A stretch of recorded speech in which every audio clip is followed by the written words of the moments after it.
they've been talking all night about how wonderful Make-A-Wish is, and I can't express how true that is.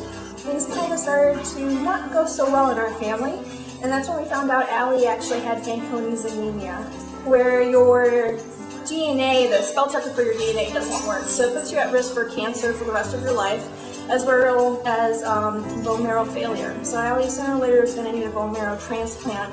As of now, we're kind of in the early stages, but we're kind of taking it every 30 days at a time between blood checks.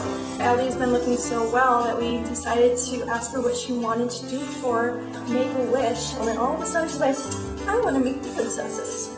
Going to Disney World is something I'm pretty sure most of us in this room have done.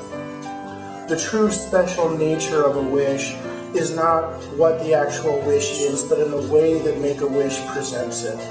From the moment we got into that limo to the moment we got back, it was truly beyond words. It brings something special that you can't get. And that, I think, is what the most important thing is about Make-A-Wish.